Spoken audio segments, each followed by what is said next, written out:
Hola a todas y todos, esperando que estén muy bien. Les saludamos desde el programa Pulso Global y les damos la bienvenida a nuestra transmisión número 20. Este es un programa que se ha creado para generar un espacio de análisis en el cual buscamos comprender los principales acontecimientos, fenómenos y escenarios del sistema internacional. No pretendemos con esto generar opiniones particulares, sino por el contrario, brindarles a ustedes insumos para que puedan construir sus propios criterios. Como todos los martes, les acompañamos Percy Rodríguez y quien les habla, Gerald Solano. Bienvenidos y bienvenidas. Muchas gracias por acompañarnos en este programa en el cual tendremos hoy un invitado especial. Pasemos primero, eso sí, a nuestra sección de noticias internacionales. Es hora de tomarle el pulso al acontecer global. Percy, hoy que traía una noticia de la BBC Mundo que me llama la atención precisamente en el contexto de la crisis que vive los Estados Unidos a partir de la muerte de George Floyd. Y es precisamente la decisión que está tomando Minneapolis de eliminar parte de los recursos o del financiamiento para la policía. Y entonces la BBC titula que Camden, la peligrosa ciudad de Estados Unidos, que disolvió su departamento de policía y redujo el crimen. Pareciera que ante esta decisión, los ojos de los diferentes ayuntamientos, de los diferentes gobernadores y del país se está volviendo hacia una ciudad que en su momento fue considerada una ciudad peligrosa, ¿verdad? Y que gracias a una decisión pareciera que esto ha venido cambiando. Se habla de que los policías han tenido opciones de neutralizar con armas, de asistir en derecho, reglas policiales de hace décadas que permiten que las personas con un cuchillo a menos de 6 metros representan una amenaza para su vida y que puedan disparar. Son algunos de los cuestionamientos que hoy se están haciendo. Pero en esta ciudad de Camden, una ciudad de Estados Unidos con altos índices de pobreza y de violencia, la policía ponía en práctica desde 2015 un nuevo enfoque de uso de la fuerza pública y es un ejemplo que hoy está discutiéndose y valorándose en otras partes de los Estados Unidos. Bien, el periódico Gerald, el ABC internacional de España, ha publicado la noticia: Irán condena a muerte a un espía por informar a la CIA sobre Soleimani. Recordamos que esa fue la muerte de Hassan Soleimani, fue una de las noticias que estremeció al mundo empezando este año 2020 y precisamente la noticia que recibimos ahora es que Irán continúa con su escalada. Recordemos que ya en la operación Mártir Soleimani había lanzado 22 misiles a bases en Irak empleadas por fuerzas estadounidenses. Bueno, parece que este tema va a continuar y ahora pues esa noticia, ¿verdad?, de una persona que aparentemente daba informes tanto al Mossad israelí como a la CIA de los Estados Unidos. Por su parte, El Mundo de España, el mundo.es, titula Un ataque yihadista deja 59 muertos en Nigeria. El ataque fue en represalia al asesinato de yihadistas por parte de la milicia de autodefensa local que protegía al ganado. Combatientes del grupo Estado Islámico África del Oeste mataron este martes 59 personas en un ataque contra una aldea de pastores en el noroeste de Nigeria, han indicado algunos milicianos y funcionarios locales. Si bien es cierto, a pesar de encontrarnos en una cuarentena, ¿verdad?, en un afrontamiento de una crisis, pareciera que los grupos terroristas continúan con sus diferentes ataques. Dice, se encontraron 59 cuerpos luego del ataque, algunos fueron tiroteados y otros fueron atropellados por vehículos de los yihadistas. Gerald, France 24 publica: si Israel se anexiona a Cisjordania, Palestina advierte que declarará su propio Estado. La noticia dice: la Autoridad Nacional Palestina reveló una contrapropuesta al plan de Donald Trump sobre Medio Oriente y a partir de hoy daría una carta blanca a Israel para absorber en julio el 30%, el 30% de tierras en Cisjordania. Bueno, vamos a ver qué pasa con esta con esta noticia, porque sí es un tema que ha sido histórico, ¿verdad? Los problemas entre la Autoridad Nacional Palestina y el Estado de Israel. Por su parte, Sputnik titula China anuncia avances en el desarrollo de armas hipersónicas. ¿Adelanta Rusia y Estados Unidos? Pues en la noticia ya se nos habla de que varios medios chinos informaron sobre un progreso sin precedentes de los científicos chinos en el desarrollo y ensayo del estatorreactor de combustión supersónica para armas hipersónicas. El reactor chino para misiles de crucero hipersónicos logró funcionar 600 segundos durante una prueba terrestre, lo que supera los resultados de las pruebas del avión hipersónico experimental estadounidense X-51, cuyo logro es de 210 segundos, de acuerdo al Global Times, que está señalando este medio. Para evaluar los logros chinos necesitamos saber cuánto tiempo durará el reactor chino en vuelo real, pero China aún no ha publicado este tipo de datos, observó algunos especialistas que han estado dando seguimiento a esta prueba que ha hecho China. China ya ha hecho grandes progresos en la creación de armas hipersónicas, pero la extrema complejidad de este desafío técnico sugiere que tardará algún tiempo en resolverse. Bueno, definitivamente esta lucha, ¿verdad?, que existe en las diferentes áreas por las diferentes potencias, Estados Unidos y China, cada vez parece más y nos recuerda un poco a aquella Guerra Fría, ¿verdad?, de la posguerra, donde escuchábamos esa carrera de armamentos entre la URSS y Estados Unidos si tenían o no tenían las mejores armas nucleares. Y hoy estamos viendo precisamente en diferentes áreas titulares de este tipo, ¿verdad? Si China está superando o no a los Estados Unidos, si China está superando o no a Rusia en términos, en diferentes términos, a nivel económico, a nivel social, y ahora particularmente con un tema de armamento hipersónico, un tema que definitivamente habrá que tomarle el pulso, verlo con cuidado para ir valorando todo el desarrollo que esto podría tener en el futuro próximo. Qué interesante, Gerald. En ese mismo sentido, la agencia AFP publica la noticia de que Estados Unidos y Rusia reanudarán el diálogo nuclear. Parece que están pensando nuevamente en ponerse de acuerdo sobre el nuevo START. Rusia pareciera estar anuente a reunirse con los Estados Unidos. Recordemos que este sistema START, estamos hablando de lanzadores de misiles estratégicos, es armamento nuclear. Parece que Donald Trump estaría anuente a ver este tema, pero pone una condición de que debería tomarse en cuenta China. Es decir, que un nuevo START debería estar firmado no solo por Rusia y por Estados Unidos, sino por China. Bueno, vamos a ver, según lo que está pasando en la geopolítica mundial, si logran ponerse de acuerdo. Ojalá que sí. Es una buena noticia el hecho de que se publique la noticia, el tema de que están dispuestos a negociar un nuevo START. El periódico El País de España titula Bolsonaro restaura los datos del coronavirus tras el caos por el apagón informativo.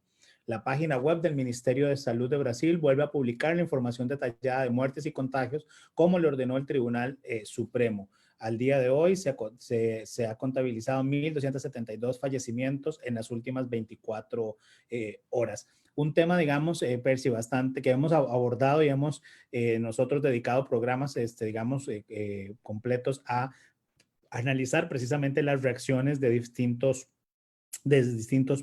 líderes, de distintos mandatarios, y invitamos a los que nos acompañan y siguen las transmisiones de Pulso a retomar y repasar algunos de los programas que hemos tenido. Y precisamente en el caso de Brasil hablábamos del liderazgo del presidente Bolsonaro. Y en este caso es interesante cómo, a pesar, ¿verdad?, de la crisis política que está viviendo también el presidente, tiene que acatar una orden del Tribunal Supremo de volver a dar información, ¿verdad?, y volver a postear esta información referente a los números al número de fallecidos y al número de contagios, que en algunos otros países incluso estos datos se han venido cuestionando, ¿verdad? El tener esta casi pizarra todos los días para saber cuántos fallecidos hay y cuántos contagios. Sin embargo, al final final también en el trasfondo hay un tema de un derecho humano y es un derecho a la información, ¿verdad? E información que va a permitir también tomar decisiones y que en este caso, a pesar de que el presidente no quiere que se evidencie en números la situación crítica y preocupante que tiene Brasil en este momento en el manejo de la crisis del coronavirus, un tribunal obliga al presidente a hacerlo y tiene que hacer, digamos, toma acciones y hoy empieza a publicar nuevamente la información. Por su parte, el medio La Vanguardia intitula Corea del Norte corta las líneas de comunicación con el enemigo, entre comillas, del sur. Es decir, parece que este conflicto entre las dos Coreas, conflicto que data desde la Guerra Fría, es un conflicto que sigue teniendo hoy una resonancia importante. Parece que Corea del Norte pues retoma la confrontación con Seúl y no descartan nuevos desaires, dice el medio La Vanguardia. Bueno, muy lamentable. Corea del Sur ha sido un aliado estratégico de Occidente, un país sumamente democrático, pero Corea del Norte siempre ha tenido o ha estado en guerra, se ha mantenido en guerra con una guerra artificial, porque nunca, digamos, han habido conflictos en los límites, pero hasta ahí. Sin embargo, eso le ha permitido al dictador de Corea del Norte pues mantenerse en el poder y mantener su carrera armamentística. Por su parte, el New York Times, en su versión en español, señala una elección amarga, acusaciones de fraude y ahora una reconsideración. Un minucioso examen de los datos de la elección boliviana sugiere que el análisis inicial de la OEA, que planteó dudas sobre fraude electoral y ayudó a derrocar a un presidente, fue defectuoso.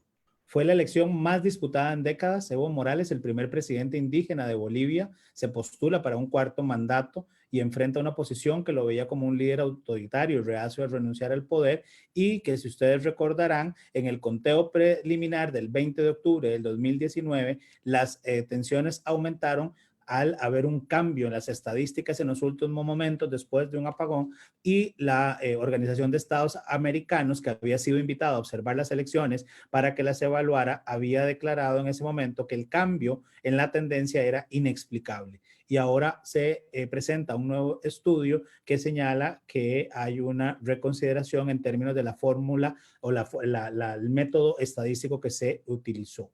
¿Verdad? Definitivamente un tema que habrá que analizar. Los invitamos a leer la nota en el New York Times, ¿verdad? Hay posiciones encontradas entre quienes elaboraron el informe de la OEA y quienes han realizado este nuevo informe, lo cual sin lugar a dudas es un tema que se las trae y que de alguna forma vamos a abordar hoy en nuestro programa con nuestro invitado.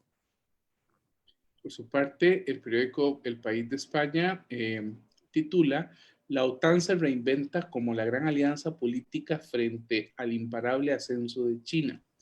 Recordemos que la OTAN había sido ya cuestionada no solo por Estados Unidos con Donald Trump, sino por algunos socios de Europa, como el presidente Emmanuel Macron de Francia. Habían cuestionado el objetivo de una alianza militar, pero en este momento John Stoltenberg, el nuevo director de la OTAN, pareciera cambiar la visión de una alianza defensiva militar hacia una alianza política frente al expansionismo de China. Esto podría ser un nuevo escenario para la OTAN y sin duda uno de los temas que tendremos que tratar en nuestros análisis de pulso global.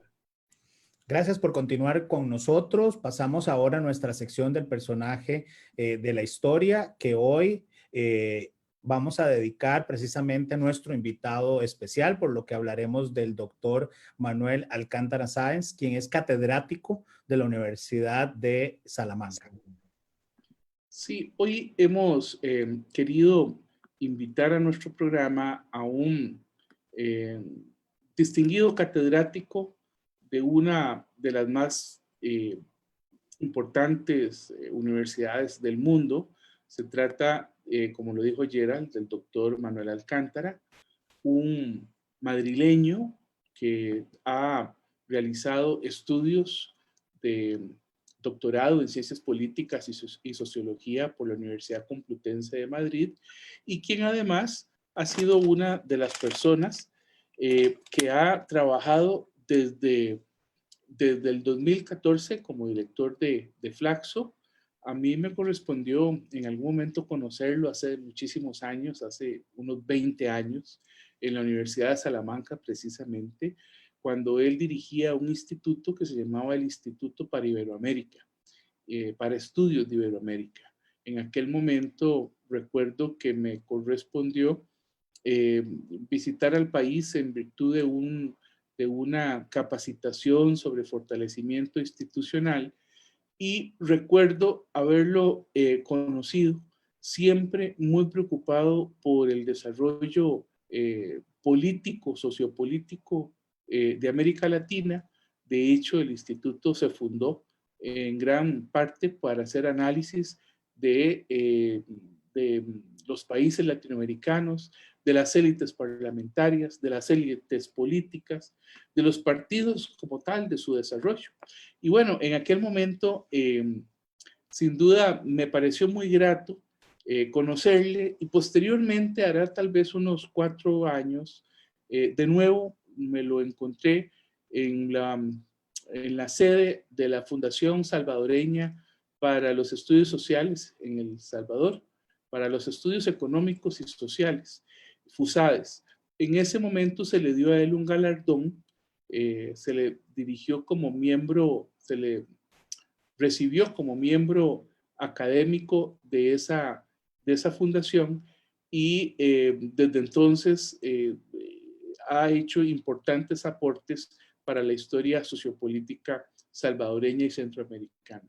Bueno, él ha escrito muchísimos libros. Ha sido director de este Instituto Iberoamericano y su fundador, fue director desde el 2014 de Flaxo, y ha tenido valiosos estudios, como por ejemplo Gobernabilidad, Crisis y Cambio, que fue publicado en el 2004 por el Fondo de Cultura Económica; Instituciones o Máquinas Ideológicas, Origen, Programa y Organización de los Partidos Políticos Latinoamericanos, un libro que publicó en Barcelona en el 2004; Sistemas Políticos de América Latina, una publicación con la editorial Tecnos en el 2003, publicó algunos libros también con Flavia Freindenberg, a quien también en algún momento vamos a buscar para invitarla a nuestro programa. Y también en el 2012 publicó un libro que se llama El Oficio de Político. Ahí recoge muchas de sus investigaciones, de sus hallazgos e investigaciones que él ha tenido a lo largo de su trayectoria. Ha desarrollado estancias prolongadas de investigación en la Universidad de Carolina del Norte y también en la Universidad de Notre Dame. Fue ni más ni menos que profesor de las principales universidades del mundo, entre ellas la Universidad, el Centro de Estudios Políticos y Constitucionales Internacional de Andalucía, la Universidad Autónoma de Madrid, la Autónoma de Barcelona, y por supuesto, y muchas otras más, en París, en México, en Colombia, y por supuesto ha sido miembro del claustro desde los años 90 de la Universidad de Salamanca. Tiene doctorados que él ha sacado, además tiene doctorados honoris causa, ¿verdad? Y ha sido uno de los principales analistas que ha contribuido muchísimo a la historia de los partidos políticos en América Latina. Sí, es doctor honoris causa por la Universidad Nacional de San Martín en Argentina, y tiene la medalla de la Orden de Bernardo Higgins por el gobierno de Chile en el 2009. Muy bien. Entre el 2005 y 2007 fue vocal del Comité de Ciencias Sociales y Jurídicas del Programa de Evaluación del Profesorado para la Contratación de la NECA, entre el 2007 y el 2010, titular de la Comisión de Acreditación de la Universidad de Salamanca y ha sido miembro del Comité de Ciencias Sociales entre el 2015 y el 2016. Ha sido secretario general de la Asociación Latinoamericana de Ciencias Políticas del 2002 al 2008 y fue también vicerrector de Relaciones Internacionales y Cooperación de la Universidad de Salamanca entre el 2007 y 2009.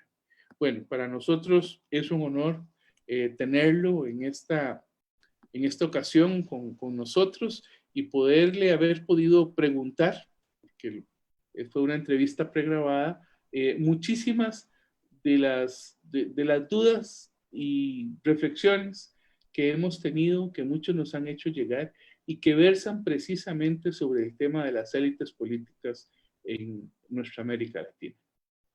Agradecemos que continúen con nosotros llevando el pulso a los acontecimientos globales y daremos ahora inicio con nuestro tercer bloque, el cual hemos titulado Élites políticas y parlamentarias de América Latina en el post-COVID-19. En esta conversación que, como bien indicaba Percy, tuvimos por diferencia horaria pregrabada con el doctor Manuel Alcántara. Pero de igual forma les invitamos a que nos dejen sus preguntas, sus consultas en nuestras redes sociales, en nuestros Facebook y las que podamos responder las estaremos respondiendo nosotros y las que no se las haremos llegar al doctor Alcántara para futuras respuestas.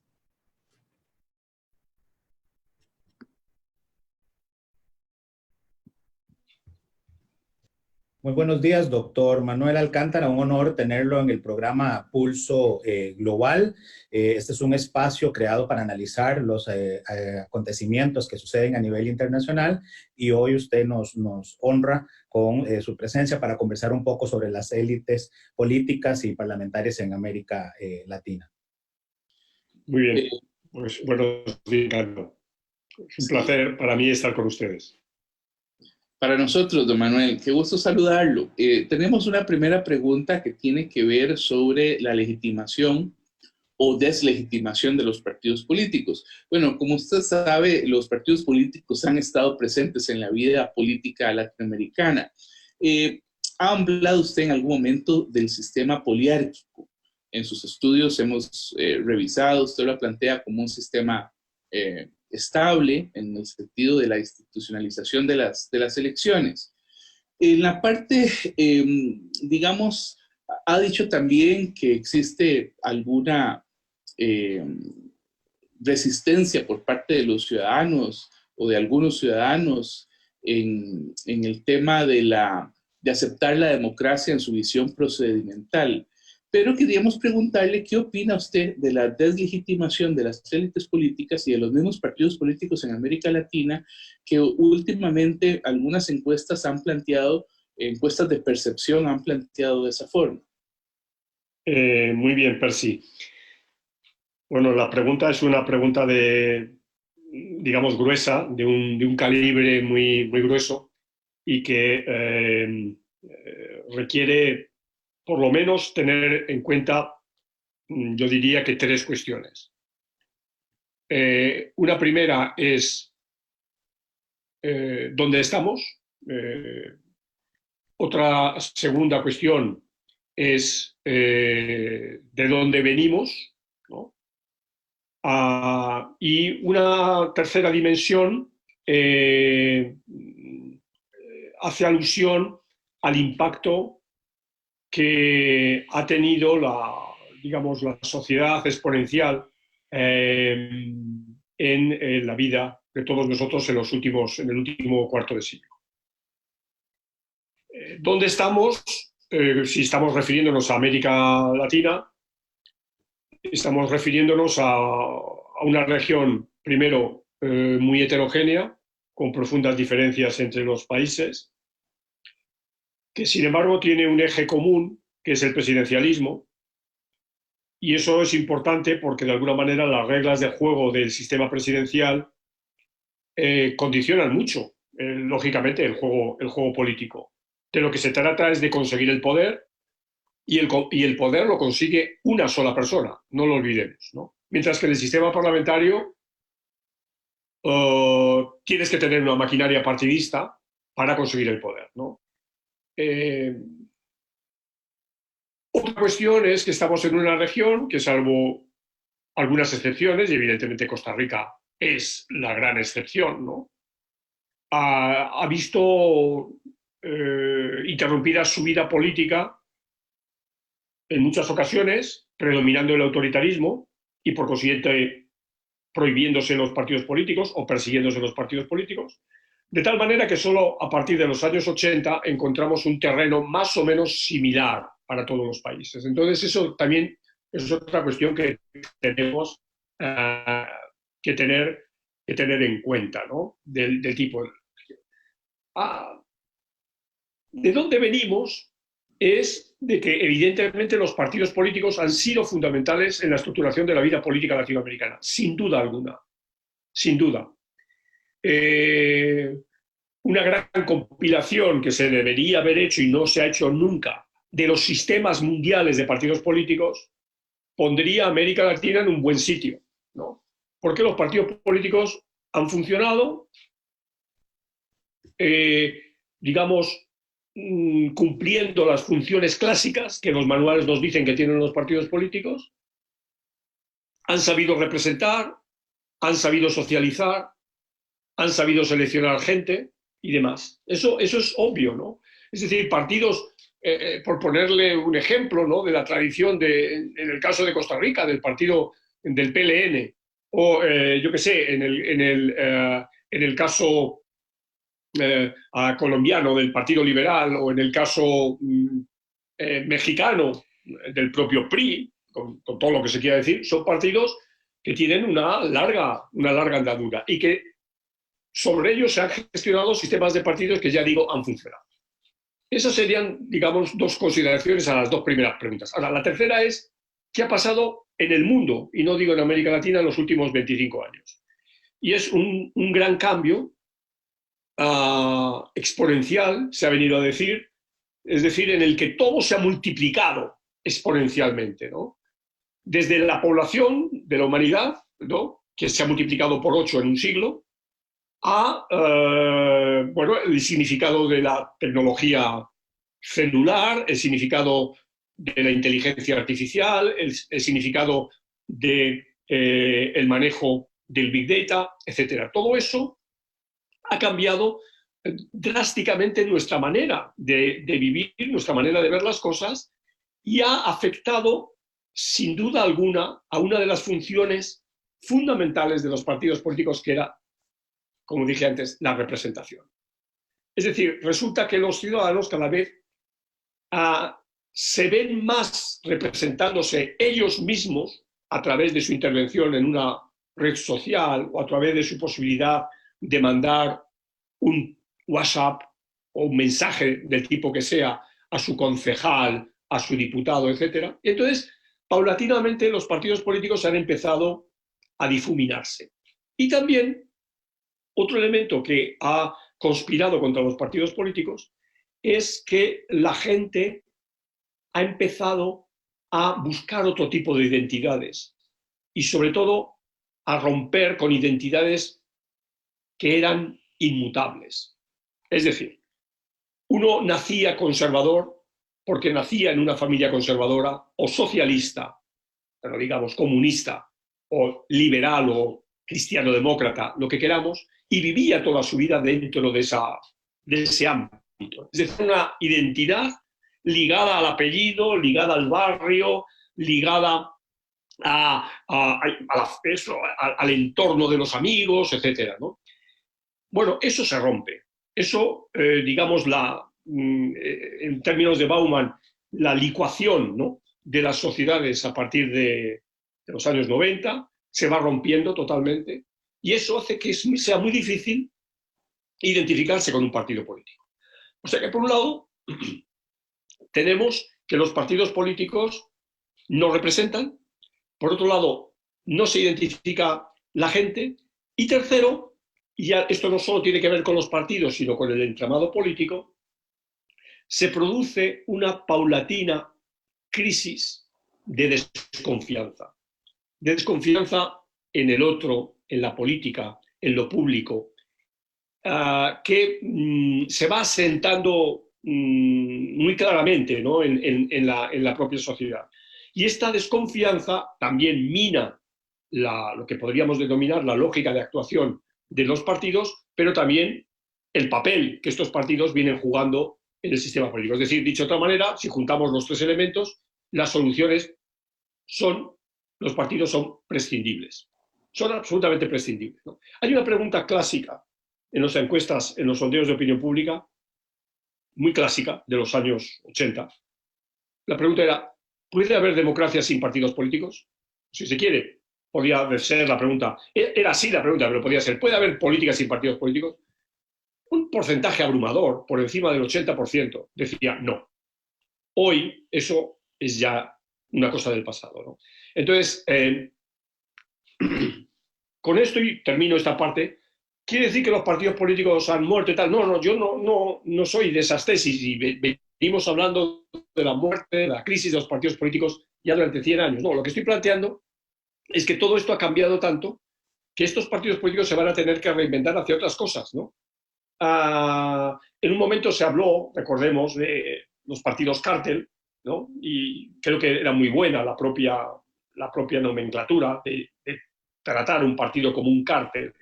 Bueno, hay una suerte de esto, lo que está pasando, ¿no? O sea, los partidos políticos sirven para seleccionar personal político, sirven para dar cobertura a ese personal político, y basta con que sean un grupo de cientos de personas, no hace falta más, ¿no? Ahora bien, este es un problema muy serio en el presidencialismo, porque en el presidencialismo un candidato, Nayib Bukele, Alvarado el que perdió, y ahora no recuerdo su nombre, ¿cuál es? Fabricio. Fabricio Alvarado, o sea, en un determinado momento, aprovechando una coyuntura, con un buen mensaje, sin necesidad de un partido político, pueden llegar a ser presidentes. Fabricio Alvarado estuvo a punto realmente, entró en una segunda vuelta, y en esa segunda vuelta podía haber pasado cualquier cosa, luego ya se desinfló, pero Nayib Bukele ganó clarísimamente ante otros partidos tradicionales que en Salvador se habían ido asentando mucho y tal. Eso es fenómeno del presidencialismo. Es decir, que el presidencialismo, puesto que lo que busca es un candidato, ese candidato puede dar un salto sin un partido político o con un partido político ad hoc. Pensemos, Jair Bolsonaro. Jair Bolsonaro, es curiosa la situación, porque hoy día Jair Bolsonaro no tiene partido político. O sea, el partido político con el que se presentó en Brasil, que era un partido político pequeñísimo, del que más o menos él había sido fiel en los últimos años, él había estado en otros partidos políticos, pero un partido político muy pequeño, él se desentendió de este partido político, abandonó el partido político y ahora intenta desde arriba construir algo, ¿no? Construir una formación. Esto, claro, no tiene nada que ver con la tradición de los partidos políticos. Y eso se produce en el ámbito presidencial. En el ámbito parlamentario, no digo que no sea posible, podemos encontrar algún caso, pero muy raro, muy marginal, ¿no? El líder que no tiene el apoyo de su partido político en el sistema parlamentario es un líder muerto, ¿no? Entonces, esto creo que debemos añadirlo de la situación en el caso latinoamericano. Y ahí en esa línea, doctor Alcántara, hablábamos precisamente antes de iniciar la conversación, Percy y yo, de el movimiento neopentecostal, ¿verdad? Que se ha venido dando en los últimos años en América Latina cada vez más fuerte. Ahora que usted mencionaba el caso de Fabricio con un discurso, y que eso de alguna forma ha ido fraccionando esa representación, digamos, parlamentaria. O sea, encontramos en el caso de Costa Rica dos partidos tradicionales, PLN y el PUS, por algunos años, un bipartidismo, y un momento hay un fraccionamiento y aparecen 6, 11, ¿verdad? Que es lo que tenemos ahorita, 11 partidos y contando los independientes. Esta fragmentación de alguna forma atomiza el poder, ¿verdad? O sea, es una representación real de la diversidad del electorado, o al final es precisamente esto último que usted mencionaba. Hay una dinámica en la cual los partidos dejan realmente representar los intereses del electorado y sencillamente se convirtieron en esas maquinarias electorales. Esto último, o sea, quiero decir, es evidente que las sociedades son diversas, ¿no? Pero la gran pregunta es, ¿cuánto de diversas, ¿no? Es decir,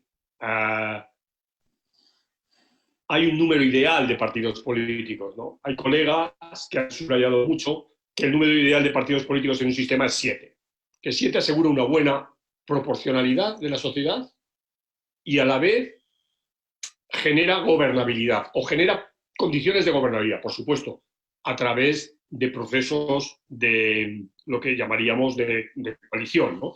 Pero claro, Brasil, vuelvo al ejemplo, tiene 30 partidos. Es absurdo, literalmente absurdo.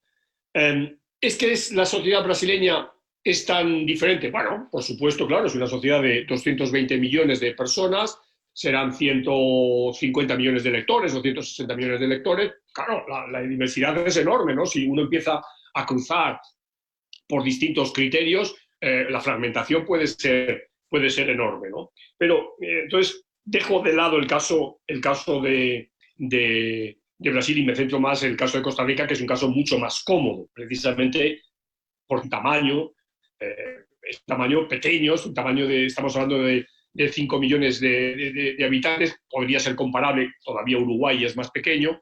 Entonces la fragmentación en Costa Rica podría estar en este nivel que estoy diciendo, 6, 7 partidos, ¿no?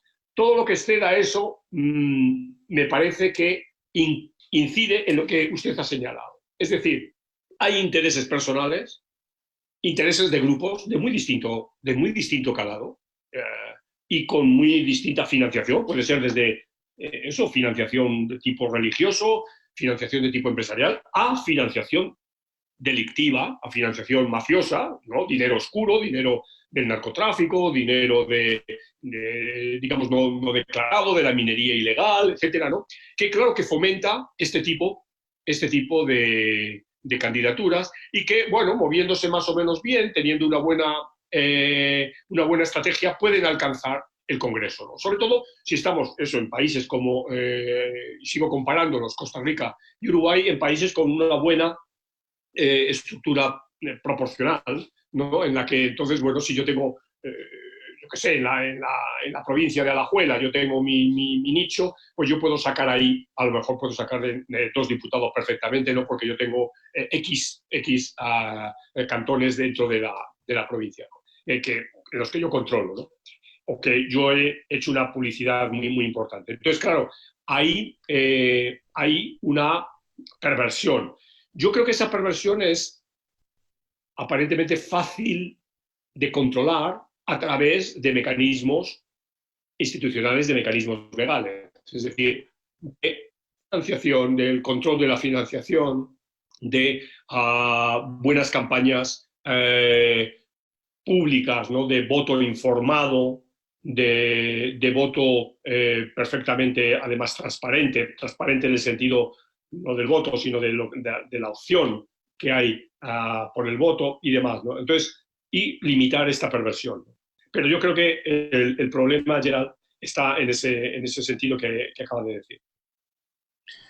Doctor Alcántara, en algunos países, como bien lo ha mencionado usted, el caso de Brasil, pienso en Guatemala, en donde se crean partidos para la elección, a diferencia de otras plataformas de trayectoria más histórica en otros países. Ahora bien, se tiende a llegar al poder, en algunos casos, sin una plataforma programática que de alguna manera dé sentido, metas cuantificables a un programa de gobierno.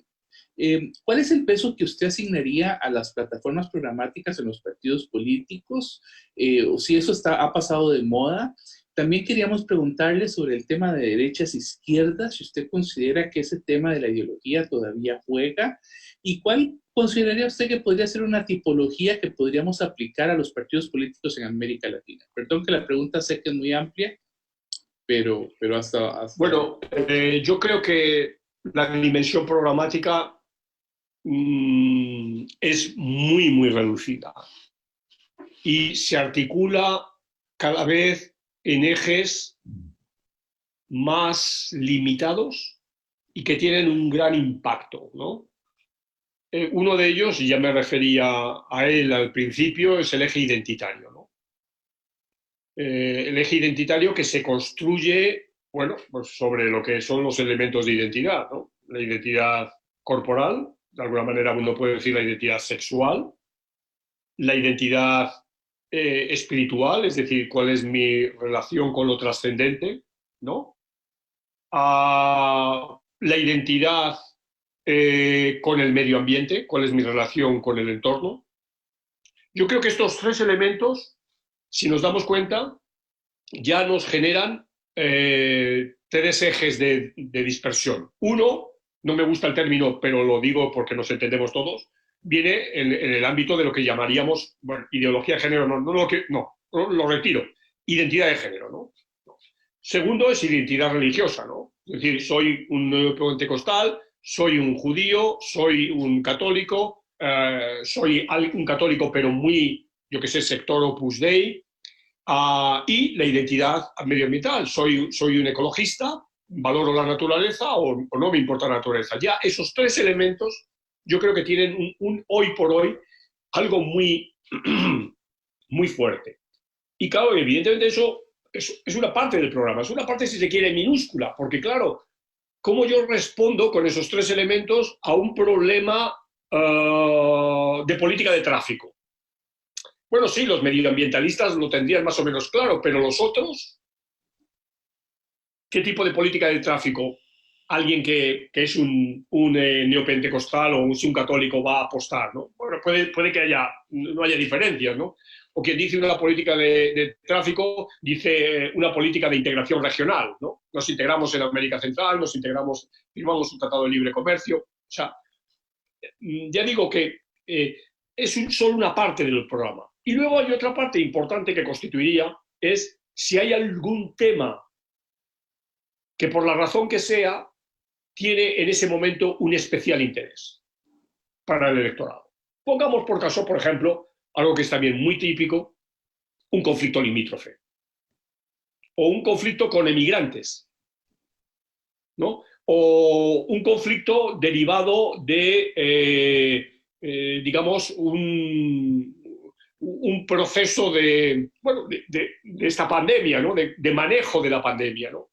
Entonces, puede haber una sobrereacción o una reacción inmediata en contra de una medida del gobierno anterior, por consiguiente del partido anterior, y eso significa una gran polarización, ¿no? Entonces, ¿eso es programático? Bueno, sí, porque yo tengo una respuesta en términos programáticos, pero no se puede decir que sea programático. O sea, que por responder, Gerardo, a la pregunta, yo creo que lo programático está hoy bajo mínimos, pero hay estos ejes que sirven al electorado para orientarse.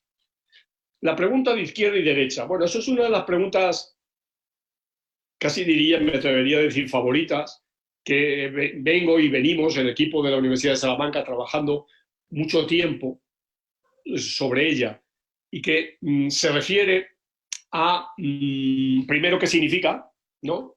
Y segundo, si se puede medir, o primero, si se puede medir, y segundo, qué significa, ¿no?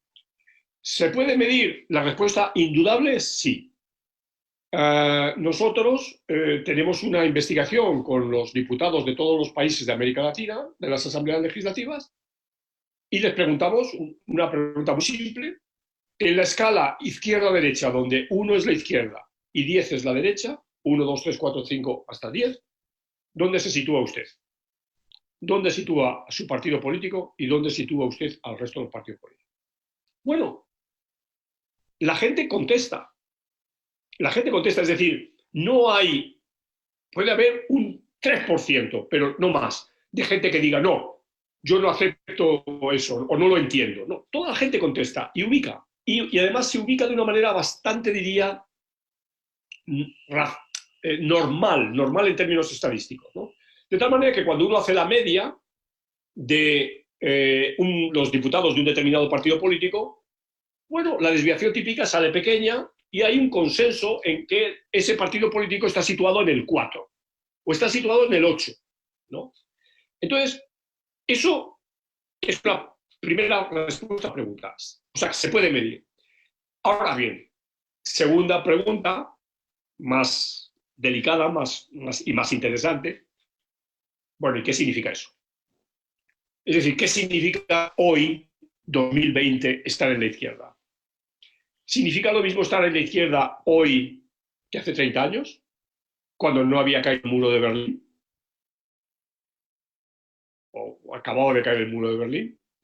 ¿Significa lo mismo izquierda-derecha en Costa Rica que en Uruguay? Bueno, sabemos que no, que el término izquierda-derecha viaja mal, tanto en el tiempo como de un país a otro. Pero entonces sí que nos podemos centrar en estudiar esto en Costa Rica, o lo podemos estudiar en Uruguay o en El Salvador. Y ver, cuando yo, diputado, me he ubicado en el 7, ¿con qué correlaciona esa posición?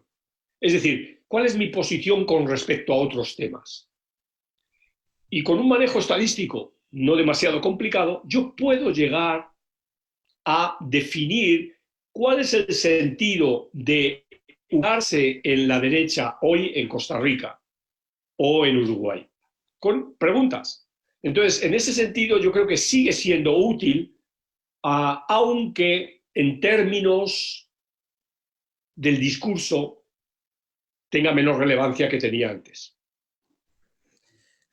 Ahí hay una pregunta que nosotros nos hemos venido haciendo y precisamente usted lo ha mencionado en algunas de las respuestas, y es precisamente a los partidos políticos que ya hoy están representados en los diferentes parlamentos en América Latina tras la crisis con la COVID-19, han tenido que darse una serie de respuestas, y respuestas que no necesariamente encuestas de percepción, como por ejemplo Ipsos, Flaxo, señalan de que las personas les están creyendo más a la prensa o a los militares que a los partidos políticos, le creen más a los militares que a los tribunales de justicia, y que cada vez es menor digamos, lo que se le cree a los partidos políticos. Ahora, tras esta crisis del COVID-19, ¿cómo se afectaría esa confianza en lo público, esa confianza pública en América Latina, dado que hemos tenido una serie de respuestas bien diversas a una crisis que afrontamos? Sí. Bueno, esa es una pregunta que de momento estamos en plena especulación, pero va a haber muchos estudios. O sea, afortunadamente yo creo que muchísimos colegas de distintas universidades están haciendo trabajos y yo creo que van a salir cosas muy interesantes. Y me atrevo a decir una primera, ¿no? Y es el debilitamiento de la confianza, en general, de la confianza. Esto lo vemos, por ejemplo, en el sentido de cómo la gente reacciona cuando en algunas ciudades, por ejemplo, Salamanca es una ciudad pequeña, relativamente pequeña, estamos a de 140.000, 150.000 habitantes, una ciudad tradicional, conservadora, personas mayores sobre todo. Cuando ven a alguien, la gente, que va por la calle sin tapabocas, sin mascarilla, ¿no? La gente reacciona mal, o sea, desconfía. Cómo la gente hoy todavía desconfía, por ejemplo, de ir a casa de otra persona. Cómo la gente, con toda la información que hay, se ha polarizado 50% realmente en confiar en lo que dice el gobierno y en desconfiar sobre lo que dice el gobierno.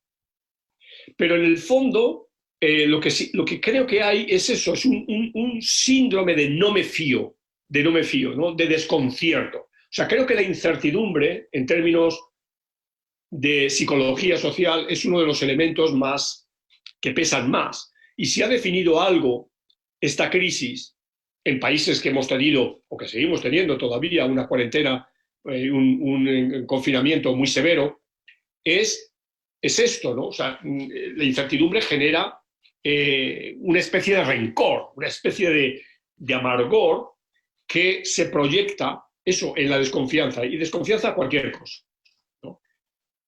Hay estadísticas que nos dicen que el consumo, hablo del caso español, el consumo de televisión durante estos 2 meses ha sido el récord de la historia. O sea, no, es decir, durante 80 días la gente ha debido ver un vídeo de 6 horas diarias de televisión. En la que hay de todo, hay programas de humor, hay películas, hay cine, ¿no? Pero también hay noticias y hay programas, porque las noticias, por otra parte, son monotemáticas, sea la cadena que sea, todas las cadenas hablan de lo mismo y están dando opinión del gobierno, pero también la oposición, los partidos, los ayuntamientos, los autónomas, etc. ¿no? Es decir, hay un gran ruido mediático, ¿no? Y yo creo que uno de los efectos es ese socavamiento de la confianza, ¿no? Si además, por otra parte, se ha incrementado la relación virtual, es decir, la no necesidad del contacto físico, del mirar a los ojos, etcétera, ¿no? Entramos en esta, lo que me refería antes de la era exponencial, entramos en otro vericueto de compleja interpretación. Entonces, ya digo, esto es una pura especulación, no sabemos cómo va a resultar, ¿no? Porque además, esto, como dice el adagio, el refrán, las desgracias no vienen solas, nunca solas, ¿no? Porque claro, esto se va a venir acompañado con o está viniendo acompañado con una fuerte crisis económica, ¿no? Con el incremento del desempleo, con una deuda pública enorme, con un decrecimiento de casi 10 puntos en torno a la Unión Europea, por ejemplo. Entonces, eso va a reforzar todavía lo que estoy diciendo, porque finalmente el responsable es el presidente del gobierno, es ese señor que está allí, ¿no? Claro, se me puede decir, en todos los sitios no va a ser igual, cierto. El liderazgo de Angela Merkel, por hablar de Europa, o en América Latina hay el presidente Alvarado, el liderazgo del presidente Alvarado, es muy distinto por supuesto, ¿no? Y no es comparable en nada, ¿no?, al liderazgo del presidente Ortega. Pero, en resumidas cuentas, lo que quiero plantear es que son una serie de elementos que van como nutriéndose y como reforzándose para, y esta es mi especulación, para generar un escenario de salida muy, muy negativo. En este sentido, y para hacerle una última pregunta, doctor Alcántara, ¿cómo visualizaría usted los retos de las élites políticas en América Latina, ya no solo con el tema de la confianza pública, sino en general tras el COVID-19? Algunos hablan incluso de que después de la pandemia habrá un nuevo orden mundial. Nos gustaría conocer sus reflexiones al respecto. ¿Qué piensa de esa posibilidad? Bueno, voy a contestar solo a la primera parte. La segunda parte es también muy especulativa y yo personalmente no soy un especialista en relaciones internacionales, ¿no?, para hablar del reacomodo mundial, ¿no? Pero los retos de las élites, bueno, el primer reto de la élite es un reto viejo, o sea, es el reto que ya se tenía, ¿no? Es decir, y entendámonos que cuando hablamos de élites políticas estamos hablando de personas que ocupan un determinado cargo y cobran por él y tienen un estatus de cierto poder y son pocos, por eso son élites, ¿no? Es decir, si hablamos de, yo qué sé, de la élite parlamentaria costarricense, son 57 personas, es decir, son muy poquitas y por eso es una élite, ¿no? Cuantitativamente hablando, una de las definiciones de élite es esta, ¿no?, en términos numéricos, ¿no? Es un pequeño grupo, ¿no? Un pequeño grupo que además luego tiene una significación muy importante. Entonces, el reto principal, y esto lo he defendido, es su profesionalización, lo cual quizás amerita hablar más, porque hay mucha gente que lo primero que... No queremos profesionalizar la política, no, vamos a ver, estoy hablando de profesionalización en el sentido, si se quiere, más habitual del término. Buenos profesionales. Uno cuando toma un taxi, quiere que el taxista le lleve en el menor tiempo posible al lugar que ha pedido que le lleve, ¿no? Y ese es un buen profesional, ¿no? Bueno, en ese sentido es cuando yo me refiero a la profesionalización, ¿no? Yo creo que hay un problema de poca profesionalización y eso tiene que ver con poca formación, con poco conocimiento de lo que es la política y de las obligaciones que tiene un político, ¿no? Yo creo que ambos elementos me parece que son extremadamente importantes, ¿no? Y ese, entonces, es un elemento que está ahí. y va a seguir estando, ¿no? En los días que han corrido ha habido todo tipo de políticos. Ha habido políticos que han estado al lado de la gente, que han informado a la gente, que han tenido una presencia en su comunidad, etcétera. Sobre todo estoy hablando al ámbito más local o al ámbito más de la representación de las comunas o demás. Y hay políticos que han desaparecido. Eso también es otro elemento, ¿no? Yo creo que los políticos que han desaparecido y que no han dado la cara deberían ser eliminados. Yo no sé si van a ser eliminados, pero deberían ser eliminados porque de alguna manera la política tiene un componente evidentemente de servicio público, de exposición pública, que si no han dado la talla en una crisis como la presente, pues no merecen continuar en la política. Doctor Alcántara, le agradecemos muchísimo su tiempo, el espacio en esta entrevista y esperamos en otro momento poder también contar con sus reflexiones. Muchísimas gracias, ha sido usted muy amable. Gracias a ustedes, Percy y Gerald. Muchas gracias. Muchas gracias, doctor. Un gusto tenerlo en el programa y nos veremos pronto en otra conversación tan amena. Hasta luego. Gracias. Adiós. Bueno, como les habíamos comentado, esta es la conversación que mantuvimos con el doctor Alcántara. Definitivamente muy interesante las percepciones hacia las élites parlamentarias y políticas en América Latina post-COVID-19. Sí, así es. Hemos tenido una entrevista muy interesante. Nos parece que todavía podríamos analizar muchísimo de lo que ha dicho el doctor Alcántara, pero bueno, por razones de tiempo vamos a llegar hasta acá. Así que bueno, amigos, gracias por haber estado con nosotros. Hemos llegado al final de nuestro programa semanal Pulso Global, un espacio creado para analizar los principales fenómenos, escenarios que acontecen en el panorama internacional. Agradecemos a nuestros patrocinadores, InRed Consulting, a la editorial Iskandé y a Gráfica Creativa por su apoyo para que este espacio sea una realidad. Agradecemos a nuestra productora ejecutiva, Gabriela Navarro, a Marcela Alán en la difusión de las redes sociales y al equipo técnico.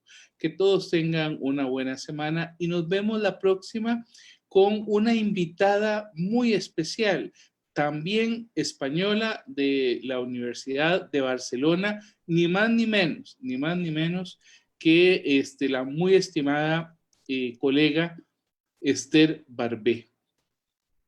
Quedan todos cordialmente invitados la próxima semana en nuestro programa especial con la doctora Esther Barbé de la Universidad Autónoma de Barcelona y el Instituto Barcelona de Estudios Internacionales. Que tengan muy buenas noches. Nos vemos la próxima semana. Buenas noches.